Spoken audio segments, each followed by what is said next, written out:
Topic था आर्डन्स theorem, है ना। तो आर्डन्स थ्योरम स्टार्ट करने से पहले मैंने आपसे कहा था कि मैं थोड़ा सा रेगुलर एक्सप्रेशन को फाइनाइट ऑटोमेटा में कन्वर्ट करने का एक कॉन्सेप्ट मैंने बताया था लास्ट वीडियो में। एक एग्जाम्पल ऐसा ले लेते हैं जिसमें हम ये डिस्कस करेंगे कि फाइनाइट ऑटोमेटा कैसे बनती है रेगुलर एक्सप्रेशन से। एक एग्जाम्पल लेता हूं मैं, पहले उसको बना के देखता हूं कैसे बनेगी। फॉर एग्जाम्पल इज 0 1 प्लस 1 0 का स्टार 0 1। अब बेसिक प्रिंसिपल के हिसाब से ये फाइनाइट ऑटोमेटा कैसे डिजाइन होगी इसका मैं बता देता हूं। ये लास्ट वीडियो में मैंने एक कॉन्सेप्ट ही बताया था, एग्जाम्पल नहीं बताया था, तो मैं यहाँ पे बता देता हूं। सबसे पहले हम बनाएंगे 0 1। मैं नंबरिंग नहीं कर रहा हूं स्टेट पे, वो आप अपने आप कर लीजिएगा, मैं क्यू बना के छोड़ रहा हूं। पूरा फिगर बनने के बाद ही करते हैं इसको, ठीक है। तो क्यू लिया, पहले 0 1 बनाया, 0 1, तो एक स्टेट ये गई, ये 0 गया। फिर एक स्टेट ली, ये 1 गया। प्लस 1 0 है तो प्लस कैसे बनता है, इसके पैरेलल में दूसरा क्यू क्यू, ये हुआ 1, ये हुआ 0, ठीक। 0 1 प्लस 1 0। अब इसका स्टार है, ओके। तो आप क्या करिएगा, एक इस तरीके से स्ट्रिंग यहां पे स्टेट बनाइए, इससे दोनों को कनेक्ट कर दीजिए वाया एप्सिलॉन। जहां एरो नहीं लगे हैं फॉरवर्ड डायरेक्शन में लगा लीजिएगा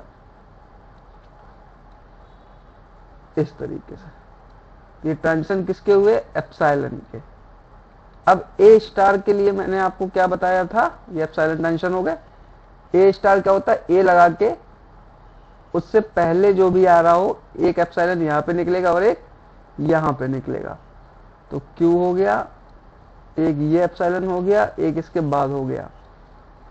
मैंने लास्ट वीडियो में आपको बताया था कि ए स्टार कैसे बनता है, मैं शॉर्ट में यहां बनाता हूं। क्यू क्यू, ये हुआ ए।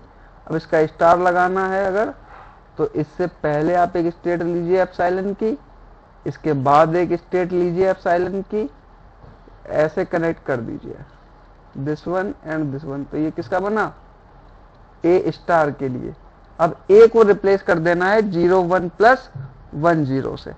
तो 0 1 प्लस 1 0 का ये बना, एक एप्सिलॉन यहां निकाला, एक एप्सिलॉन यहां पे निकाला। इसका स्टार है, ये गया और ये गया, हो गया 0 1 प्लस 1 0 और इसका स्टार। अब क्या कह रहा है, फॉलोड बाई 0 1। अब इसके आगे बढ़ाइए, followed by 0 and followed by 1। कुछ लोग क्या करते हैं, एप्सिलॉन से एक ट्रांजिशन निकालते हैं देन फिर 0 1 ऐड करते हैं, वो भी ठीक है, कोई प्रॉब्लम नहीं। बस हो गया। तो जहां एंडिंग हुई वो फाइनल स्टेट, जहां स्टार्टिंग हुई वो इनिशियल स्टेट। ये आपका पूरा डायग्राम बन गया, 0 1 प्लस 1 0 का स्टार 0 1। तो इस तरीके से कोई भी आपको दिया जाए आप उसका रेगुलर एक्सप्रेशन से फाइनाइट ऑटोमेटा डिजाइन कर सकते हैं। अब आगे का स्टेप क्या होगा, अगर कहा जाता है एप्सिलॉन रिमूव करिए, तो आपको एप्सिलॉन रिमूव करने के तरीके बता रखे हैं, उससे आप इसको रिमूव कर लीजिए। फिर चेक करना होगी एनएफए डीएफए है तो एनएफए देख लीजिएगा। फिर कन्वर्जन की प्रोसेस लगानी हो तो एनएफए टू डीएफए बना लीजिएगा। फिर मिनिमाइज कर लीजिएगा। इस तरीके से रेगुलर एक्सप्रेशन से हम minimise finite automata find out करते हैं। तो जनरली ये केवल प्रैक्टिकल इंप्लीमेंटेशन के लिए है। जनरली एग्जाम में आपको केवल एक रेगुलर एक्सप्रेशन दिया जाएगा और उससे ही कहा जाएगा कि आप फाइनाइट ऑटोमेटा बनाइए, तो आपको इसकी प्रैक्टिस होनी चाहिए। अब देखिए आर्डन्स थ्योरम क्या होती है। आर्डन्स थ्योरम का काम यह है कि फाइनाइट ऑटोमेटा आपको गिवन होगी और आपको उसमें से रेगुलर एक्सप्रेशन कैलकुलेट करना होगा कि रेगुलर एक्सप्रेशन क्या होता है। तो पहले तो समझिए आर्डन्स थ्योरम क्या होती है। आर्डन्स थ्योरम ये कहती है, अगर कहीं पर लिखा हुआ है R equal to Q plus R P, मतलब हमें सारे ट्रांजिशंस को इस फॉर्म में लाना है, R equal to Q plus R P, where R जो आपका है ये स्टेट है, ठीक। Q और P क्या है, इनपुट सिंबल्स, तो उसको हमें कंसीडर, अभी उस पर डिटेल में नहीं जाना, अभी जब मैं प्रॉब्लम कराऊंगा तो एग्जैक्टली समझ में आ जाएगा। इसका मतलब होता है कि ये रिप्लेस हो जाता है R equal to Q P star से, दैट इज आर्डन्स थ्योरम। अब इसका प्रूफ देख लीजिए, छोटा सा प्रूफ है, कैसे करते हैं। R equal to Q plus R P, आप R को अगेन रिप्लेस कर दीजिएगा Q प्लस आर पी से, ठीक है। तो ये क्या आ जाएगा, R equal to Q plus Q P plus R P square. Again आप P की जगह पर रख दीजिए Q plus R P,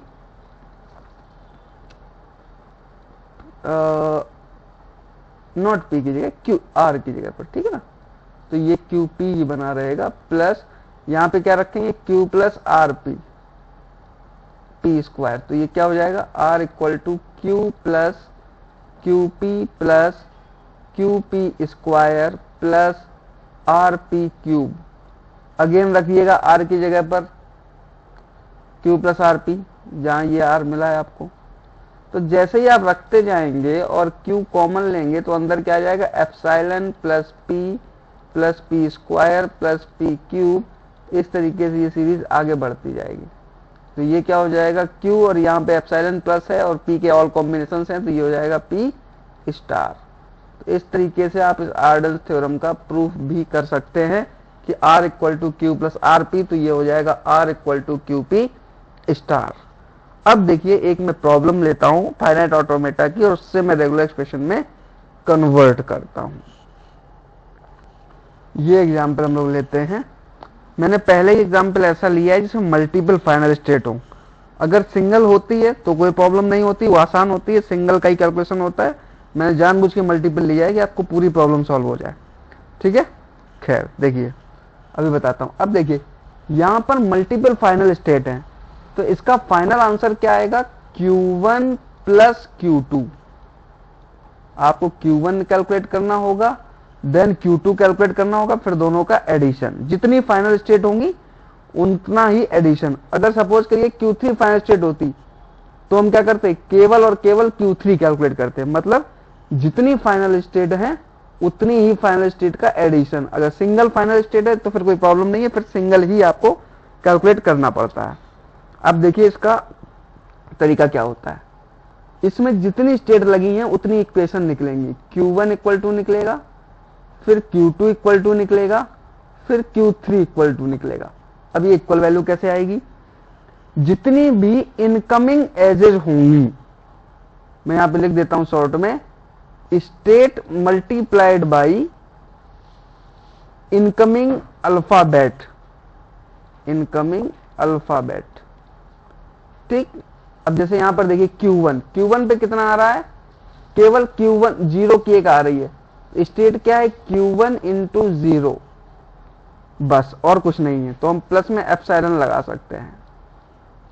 Q2 का क्या निकालेंगे, इसमें देखिए 2 आ रही हैं, तो Q1 into 1 plus Q2 into 1, 2 incoming edge थी ना, तो उनका एडिशन। Q3 पे देखिए Q2 इंटू 0 प्लस, अब Q3 की 2 आ रही है ना, 0 इनपुट भी 1 इनपुट भी, तो ऐसे लिखेंगे Q3 into 0 plus Q3 into 1।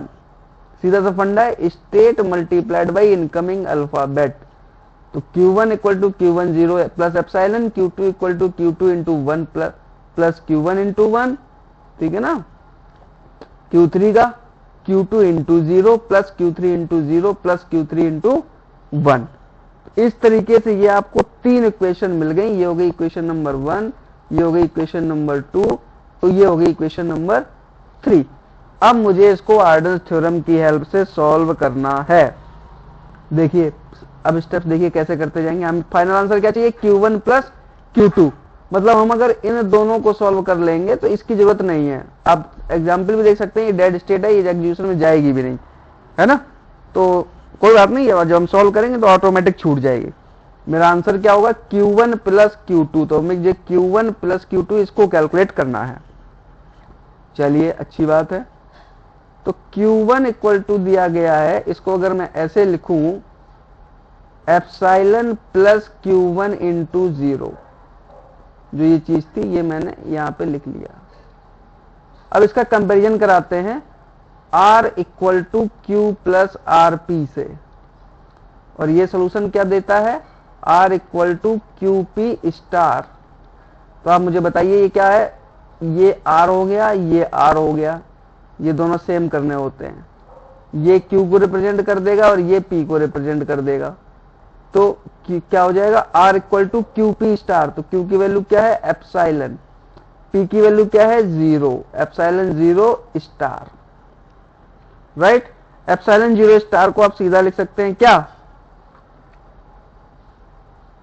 Epsilon followed by 0 star, star में एप्साइलन इंक्लूड होता है, तो आप इसको सीधा लिख सकते हैं क्या, 0 स्टार। तो Q1 की आपकी वैल्यू निकल आई 0 स्टार। समझ में आया कैसे? यहां देखिए ये दोनों हमें सेम करने होते हैं, बेसिकली R और R लाना होता है, ये मैंने बताया था स्टेट होती है।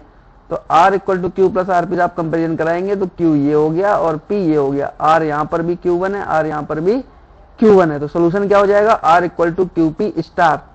तो Q1 equal to epsilon into 0 star, तो ये हो गया 0 स्टार, ये वैल्यू होगी Q1 की। ठीक, आगे चलते हैं। अब इस Q1 की वैल्यू को हम रख देंगे कहां पर, इक्वेशन नंबर 2 में।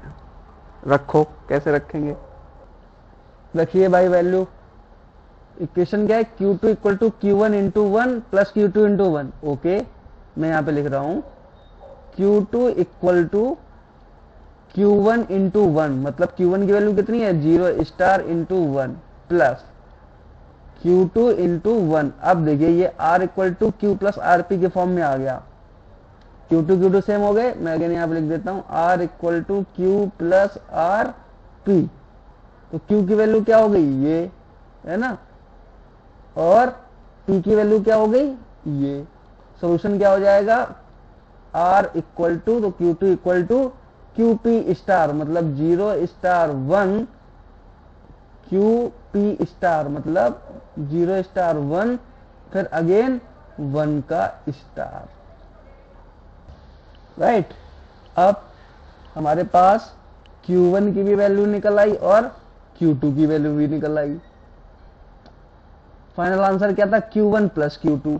तो Q1 प्लस Q2 अब क्या हो जाएगा, 0 स्टार प्लस 0 स्टार 1 1 स्टार।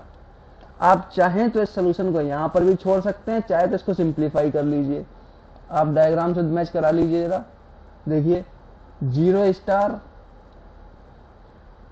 इसके बाद प्लस 0 स्टार 1 1 स्टार। तो 0 स्टार तो ये हो गया, प्लस का मतलब फिर से स्टार्ट कर लो पैरेलल में, तो इसी को काउंट कर लीजिए, 0 स्टार 1 1 स्टार। ये आगे क्या है, डेड स्टेट है। ठीक है, और चाहे तो इसको आप सिंप्लीफाई कर लीजिए। तो सिंप्लीफाई कैसे करेंगे, आप चाहे तो यहां पर भी छोड़ सकते हैं, कोई प्रॉब्लम नहीं है। सिंप्लीफाई कैसे करेंगे, 0 स्टार कॉमन आ जाएगा, तो epsilon plus epsilon 1 1 star. Right, तो क्या हो जाएगा, ये 0 स्टार एप्साइलन प्लस, तो एप्साइलन तो ऑटोमेटिकली इंक्लूड हो जाएगा किसमें, जब प्लस लग गया है स्टार लग ही रहा है, तो इसको छोड़ दीजिए, यहां पर भी कोई मतलब नहीं रह जाएगा। तो 0 स्टार 1 1 स्टार, है ना। एप्सिलॉन कैसे छूटा, क्योंकि एप्सिलॉन प्लस एप्सिलॉन इसमें भी लगा हुआ है, तो एप्सिलॉन कॉमन आ जाएगा। एप्सिलॉन कॉमन आ जाएगा क्योंकि स्टार लगा हुआ है, तो एप्सिलॉन कोई मतलब नहीं हो जाएगा।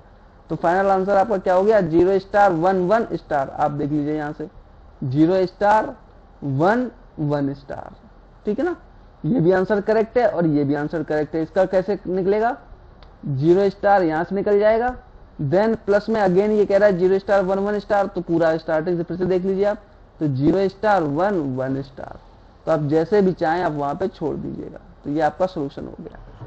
अगर किसी प्रॉब्लम में 3 फाइनल स्टेट होती है तो 3 का एडिशन हो जाएगा, अकेली एक रहती है तो एक ही का आंसर निकलेगा। जितनी भी फाइनल स्टेट हो उन सबका एडिशन। और अप्रोच हमारी यही होगी कि R equal to Q plus R P, मतलब ये वाली चीज इसमें हम मैनेज करते रहे। मतलब यहाँ पे स्टेट जो हम लिख रहे थे इस जगह पर देखना अभी जो हम यहाँ पे स्टेट लिख रहे थे और यहाँ जो स्टेट लिख रहे थे वो सेम होनी चाहिए, बस इस फॉर्मूले का यूज करते हुए हम सिंप्लीफाई करते जाएंगे और आंसर मिल जाएगा।